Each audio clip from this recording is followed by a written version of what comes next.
Story number 1. 17 Camels and His Three Sons. The old camel herder, weathered and wise, lay on his deathbed. His three sons gathered around him. My sons, he rasped, his voice frail, I leave you 17 camels, to be divided as I decree. The eldest son, eager and impetuous, scoffed. 17 camels. How can we divide them evenly? The middle son, cautious and contemplative, frowned. Father, your will is unclear. How can we fulfill your wishes? The youngest son, quiet and observant, remained silent, pondering his father's words. The old man, his eyes twinkling, smiled faintly. The eldest shall receive half, the middle son 1/3, and the youngest, the bravest of them all, 1/6. Confusion reigned. Half of 17. 1/3, 1/6. The numbers didn't add up. The sons, distraught, sought guidance from the village elder, a man renowned for his wisdom and experience. The elder, a serene figure with a long, flowing beard, listened patiently to their predicament. Your father, he declared, was a man of profound wisdom. He knew the true meaning of division. With a mischievous glint in his eye, the elder produced a camel from his own stable. Add this camel to your inheritance, he instructed. The sons, bewildered, watched as the elder led the camel into the fold. Now, they had 18 camels. The eldest son, following his father's will, claimed half, or 9 camels. The middle son, entitled to 1/3, received 6 camels. The youngest son, the bravest, was awarded 1/6, or 3 camels. 9 camels for the eldest, 6 for the middle, and 3 for the youngest. 18 camels in total. The sons, astonished, realized the profound wisdom of their father and the elder's guidance. The extra camel, a symbol of the elder's wisdom, was returned to its rightful owner. The sons, enlightened and grateful, departed, each with their rightful share, their hearts filled with gratitude for their father's foresight and the elder's sage counsel. The story of the 17 camels and the 3 sons became a legend in the village, a testament to the power of wisdom, the importance of clear thinking, and the unexpected solutions that can arise from seemingly impossible situations. Story number 2. A merchant and his donkey. The merchant, a man weathered by the sun and hardened by years of travel, set off on his journey, his faithful donkey laden with sacks of grain. He trudged along the dusty path, the sun beating down mercilessly. The donkey, burdened by the heavy load, plodded along, its ears drooping with exhaustion. Reaching a small village, the merchant decided to rest. He untied the donkey and allowed it to graze on the sparse vegetation while he enjoyed a cool drink at the local inn. Refreshed, he returned to his donkey, only to find it stubbornly refusing to move. Come on, you lazy beast! The merchant shouted, tugging at the reins. The donkey remained unmoved, its ears twitching irritably. Frustrated, the merchant resorted to harsh words and even struck the donkey with his staff. A wise old woman, observing the scene from her window, shook her head. Why do you treat your loyal companion so cruelly? She inquired gently. The merchant, indignant, explained his predicament. This stubborn creature refuses to carry its burden, he exclaimed. The wise woman smiled. Perhaps, she suggested, the burden is simply too heavy. The merchant scoffed. Heavier than other donkeys carry. He scoffed. This one is strong and capable. The wise woman, undeterred, insisted, try removing some of the grain. Perhaps then it will be willing to move. The merchant, skeptical but desperate, reluctantly began unloading the sacks. He removed a few, then a few more, until the donkey's load was significantly lighter. To his astonishment, the donkey, relieved of its heavy burden, sprang to its feet and trotted eagerly along the path, its ears perked up and its tail swishing happily. The merchant, humbled and ashamed of his previous behavior, thanked the wise woman profusely. He learned a valuable lesson that day. Sometimes, the greatest burden is not always the heaviest, but the one that is carried unnecessarily. From that day forward, the merchant treated his donkey with kindness and consideration. He learned to assess the load carefully, ensuring it was manageable for his faithful companion. He also learned the importance of listening to wise counsel and the folly of relying solely on force. The merchant and his donkey continued their journeys, their relationship transformed by the wise woman's intervention. The merchant, now a gentler and wiser man, treated his companion with respect and understanding, recognizing the value of a willing and cooperative partner. And so, the merchant and his donkey traveled through the land, a testament to the power of kindness and the importance of recognizing and respecting the limitations of others, both human and animal. Story number 3. Change yourself and not the world. The old master sat on a rock overlooking a serene lake, his eyes twinkling with wisdom. A young disciple, brimming with youthful idealism, approached him, his brow furrowed with concern. Master, the disciple exclaimed, the world is filled with suffering. Greed, hatred, and injustice abound. How can we ever bring about true peace? The master, unperturbed, gently sipped his tea. The world, my dear disciple, is a reflection of ourselves, he replied calmly. We cannot change the world until we change ourselves. The disciple scoffed. But how can changing myself possibly make a difference in the grand scheme of things? The master smiled. Imagine a polluted river, he explained. The river flows from a single source.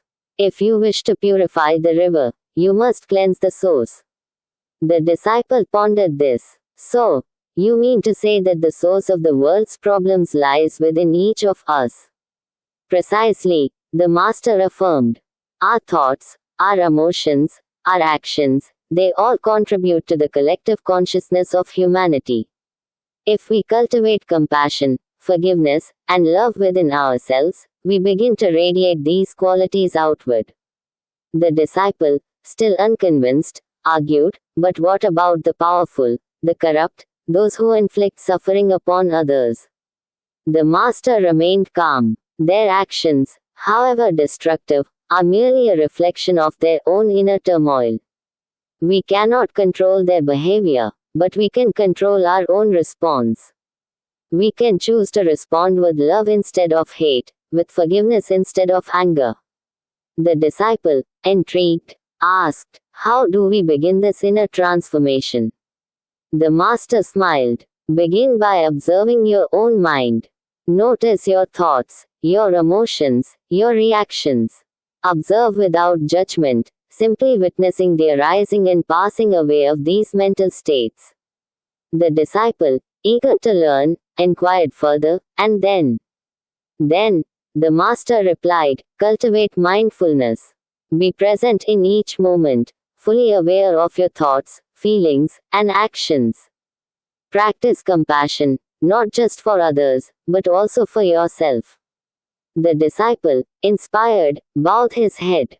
Thank you, Master. I understand. The true path to changing the world begins within. The Master nodded. Remember, my disciple, the world is a mirror. By changing ourselves, we change the reflection. The young disciple, enlightened by the Master's wisdom, embarked on his journey of self-discovery, determined to cultivate inner peace and radiate love and compassion into the world. He understood that true change begins within, and that by transforming himself, he could contribute to a more harmonious and peaceful world. Story number 4. Ungrateful Friends. The old oak tree sighed, its leaves rustling sadly in the gentle breeze. For centuries, it had stood sentinel over the vibrant forest, offering shade to weary travelers, shelter to nesting birds, and a sturdy home to countless creatures. It had witnessed the seasons change, the sun rise and set, the laughter of children echoing through the woods. One day, A young sapling, a slender willow, sprouted at its feet. The oak, with its vast experience, watched over the willow, protecting it from harsh winds and sharing the nourishing rain. As the years passed, the willow grew tall and graceful, its branches swaying gently in the breeze. One scorching summer, the sun beat down mercilessly on the forest floor. The other trees, parched and thirsty, began to wilt. The willow, however, remained lush and green, drawing sustenance from the deep well of water that the oak's ancient roots had tapped into. Seeing the willow thrive while they suffered, the other trees grew resentful. The oak is selfish, they grumbled. It hoards all the water for itself, while we wither and die. The willow, oblivious to their discontent, continued to flourish. One day, a raging wildfire swept through the forest, threatening to consume everything in its path. The oak, weakened by the drought, struggled to withstand the inferno. Its bark began to crackle and burn. The willow, remembering the oak's kindness, reached out its slender branches, shielding the old tree from the flames. It drew upon its deep reserves of water, cooling the air around the oak and protecting it from the worst of the fire. The other trees, watching in astonishment, realized their mistake. They had condemned the oak for its generosity, while it had selflessly protected them from destruction. Overcome with remorse, they apologized to the oak for their ingratitude. From that day forward, the trees learned a valuable lesson. They learned to appreciate the generosity of others, to recognize the interconnectedness of all living things, and to cherish the wisdom and support of those who had come before them. The oak, though scarred by the fire, continued to stand strong, a testament to the enduring power of kindness and the importance of gratitude.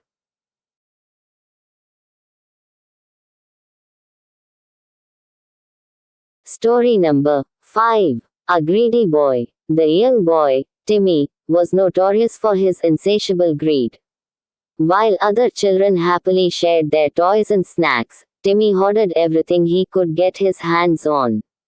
His room was a chaotic jumble of possessions, overflowing toy chests, shelves overflowing with forgotten gadgets, and a mountain of discarded wrappers.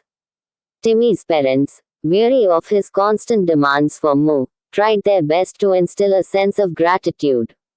They encouraged him to donate his old toys to charity, to share his snacks with his friends, and to appreciate the simple joys of life. But Timmy, blinded by his greed, remained indifferent. One day, a traveling magician arrived in town. Timmy, hearing whispers of astonishing feats, begged his parents to take him to the show. At the fairground, the magician, a man with a twinkle in his eye and a long, flowing beard, captivated the audience with his illusions. He made doves appear from thin air, vanished a rabbit into a puff of smoke, and even levitated a small child above the ground. Timmy, mesmerized, watched with wide eyes. The magician, noticing the boy's intense gaze, singled him out. "Young man," he boomed, "I have a special gift for you." He presented Timmy with a small, ornate box. "This," the magician declared, "is a wishing box. Make a wish, and your desire will be granted."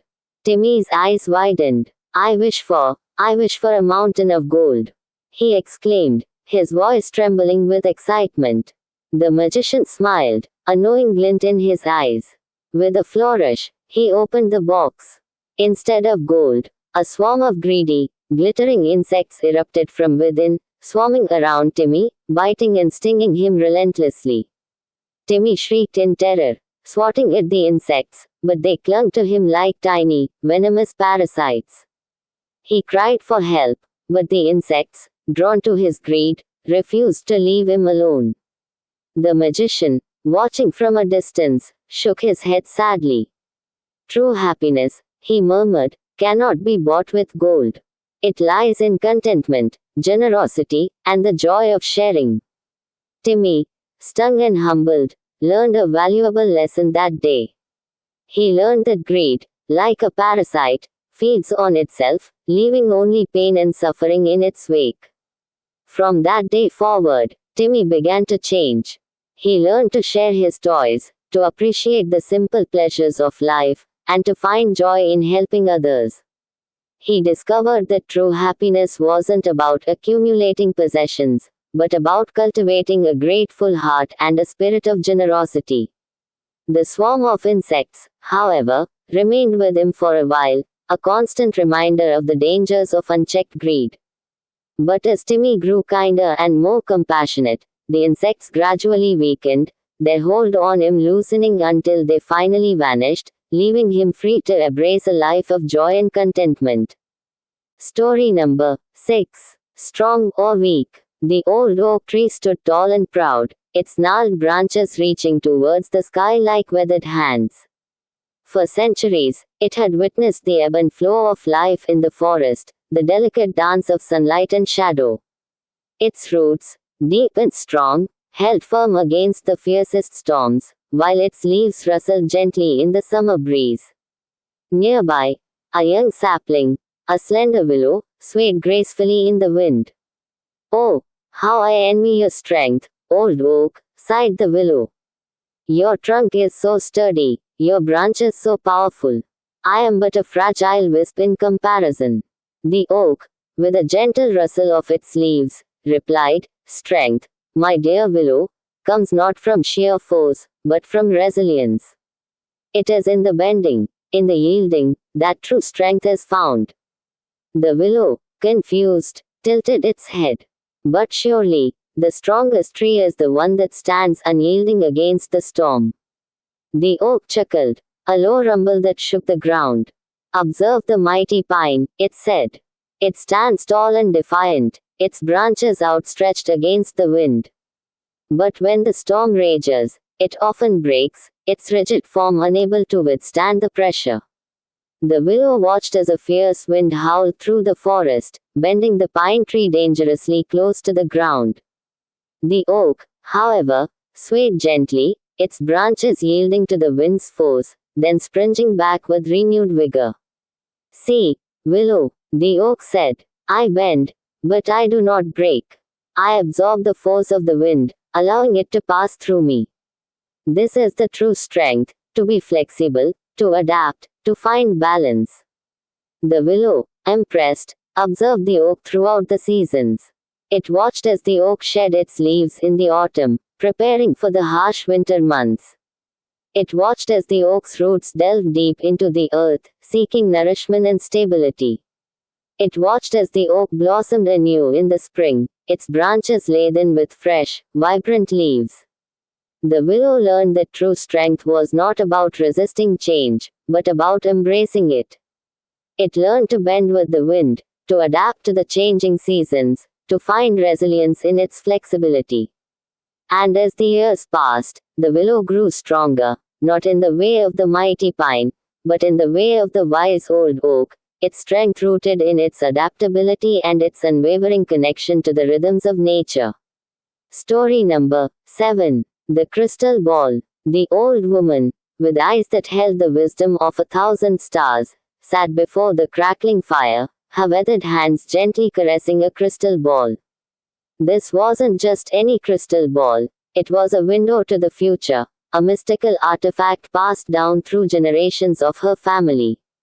The village folk, drawn by whispers of the woman's uncanny abilities, would often seek her counsel. They would bring their anxieties, their hopes, their fears, and she, peering into the swirling depths of the crystal, would offer glimpses of what lay ahead.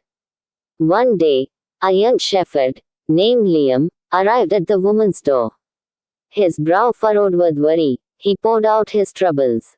His sheep had been mysteriously disappearing, one by one, leaving him with dwindling flocks and a growing sense of dread.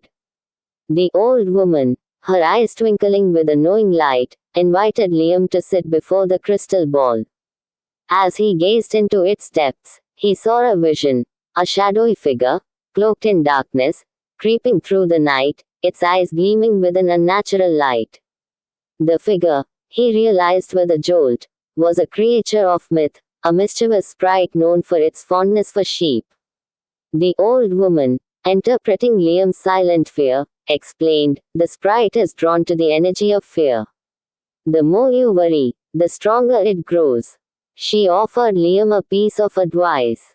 "Instead of fear, cultivate courage. Guard your flock with vigilance, but do so with a calm and determined heart. Let your energy be one of protection, not of panic."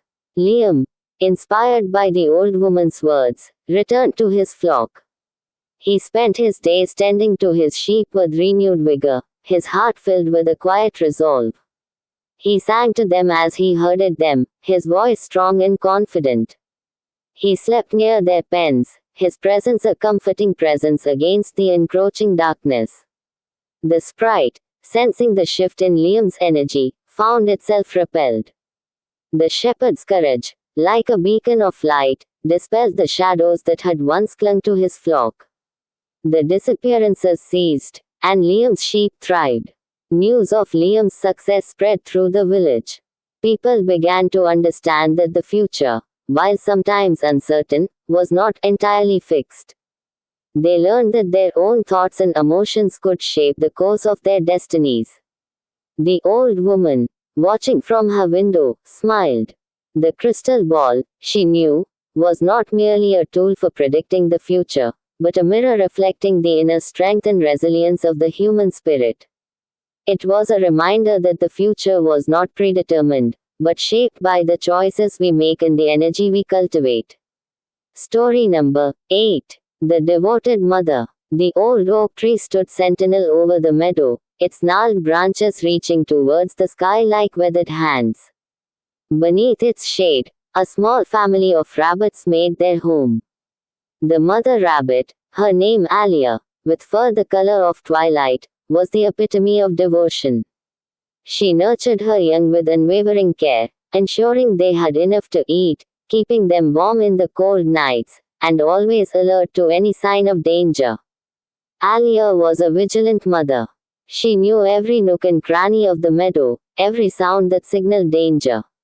She taught her young to recognize the scent of a fox, the warning call of a hawk, and the safest paths to travel. Her days were filled with the tender tasks of motherhood, grooming her babies, sharing her food, and soothing their fears with gentle nudges and soft purrs. One day, a fierce storm raged through the meadow, lashing down with torrential rain and howling winds. The young rabbits, huddled together for warmth, whimpered in fear. Alia, her heart aching, gathered them closer, her body shielding them from the wind and rain. As the storm intensified, a flash of lightning struck a nearby tree, setting it ablaze. The fire, fueled by the wind, quickly spread, threatening to engulf the meadow. Alia, her instinct screaming, knew she had to act fast. With a surge of maternal strength, she herded her young towards the edge of the meadow, away from the advancing flames. The ground was treacherous, the rain turning the soil into slippery mud. But Alia, driven by an unwavering love for her offspring, persevered. She carried the weakest of her young, her teeth gently gripping the scruff of its neck. She nudged the others along, urging them to keep moving, to escape the inferno. Finally, they reached the safety of the neighboring woods, exhausted but unharmed. Alia, her fur matted and her body trembling, collapsed beneath a sheltering bramble. But even in her exhaustion, she checked on her young, ensuring they were all safe and sound. As the storm subsided and the fire died down, the meadow lay in ruins. But nestled amongst the charred remains, the young rabbits, huddled together for warmth, looked up at their mother with grateful eyes. They had survived, thanks to Alia's courage, her selflessness, and her unwavering devotion. The old oak tree, a silent witness to their ordeal, rustled its leaves in approval. Alia, though weary, felt a deep sense of satisfaction. She had fulfilled her duty, protecting her young from harm and ensuring their survival. Her love, a powerful force that transcended fear and danger, had saved them all. Story number 9. The Greedy Mouse. Barnaby the mouse was a creature of insatiable greed. While his fellow mice nibbled contentedly on crumbs and berries, Barnaby dreamt of mountains of cheese. He'd hoard every scrap he found, his tiny burrow overflowing with discarded cheese rinds, forgotten crackers, and even a stray piece of moldy brie. One moonlit night, while exploring the pantry, Barnaby stumbled upon a treasure trove, a whole wheel of cheddar, nestled in a wicker basket. His heart pounded with excitement. This was a fortune. He scurried around the wheel, planning his grand heist. He began by nibbling at the edge, savoring the rich, sharp flavor. But his greed soon took over. He gnawed and gnawed, determined to claim as much as possible. He didn't stop for breath, didn't savor the taste, only focused on the sheer volume of cheese he was consuming. Suddenly, he felt a strange sensation, a tingling in his whiskers, a tightness in his chest. He tried to move, but his belly, swollen to an enormous size, refused to budge.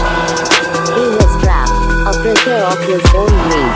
He cried out for help, but his voice was muffled by the mountain of cheese he had created. The other mice, hearing his muffled cries, rushed to his aid. They tried to pull him free, but to no avail. Barnaby, gasping for breath, was stuck. The humans, awakened by the commotion, discovered the trapped mouse. They gently removed the cheese, freeing Barnaby from his predicament. Exhausted and ashamed, Barnaby apologized to his fellow mice and to the humans. He had learned a valuable lesson that night. From that day forward, Barnaby's greed subsided. He learned to savor each bite, to share his finds with his friends, and to appreciate the simple pleasures of life. He even helped the other mice gather food, his newfound generosity earning him the respect and admiration of his community. Barnaby, the once greedy mouse, had finally learned that true happiness wasn't about hoarding possessions, but about sharing, appreciating, and finding joy in the simple pleasures of life. Story number 10. An Ant and the Grasshopper. The sun beat down mercilessly on the meadow, baking the earth and drying up the last vestiges of moisture. A grasshopper, perched on a blade of withered grass, chirped mournfully. "Oh, dear," he sighed, "I have no food. I spent the summer singing and dancing, completely forgetting to gather provisions for the winter." He looked longingly at a nearby anthill, where a stream of industrious ants scurried in and out, carrying grains of wheat and seeds. "Those ants," he grumbled, "always working, never enjoying themselves. Look at them now, while I starve." One of the ants, overhearing the grasshopper's lament, stopped for a moment. "Why didn't you gather food during the summer, grasshopper?" she asked kindly. "Oh, I was too busy enjoying the sunshine," the grasshopper replied, his voice filled with regret. "I sang and danced all day long, believing that summer would last forever." The ant sighed. "Summer always ends, grasshopper. Winter is a time for rest, yes, but also for preparation. We work diligently all summer, storing food for the lean months ahead." The grasshopper, ashamed of his folly, hung his head. "I understand now," he mumbled. "I was foolish and short-sighted." The kind ant, seeing the genuine remorse in the grasshopper's eyes, decided to help. "Come with me," she said. "We have enough food to share. Perhaps you can learn from our example and prepare for the future." The grasshopper, overjoyed, followed the ant into the anthill. He spent the rest of the winter observing the ants, learning the importance of hard work, planning, and foresight. He helped them gather firewood for the cold nights and learned to appreciate the satisfaction of a job well done. The following summer, the grasshopper worked diligently alongside the ants, gathering food and storing it away for the winter. He sang and danced, of course, but he also made sure to work hard, ensuring he had enough to survive the coming cold months. As winter approached, the grasshopper, no longer worried about starvation, joined his ant friends in their cozy nest.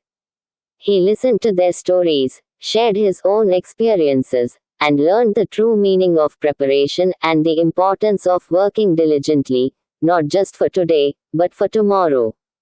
The grasshopper, once a carefree reveler, had learned a valuable lesson.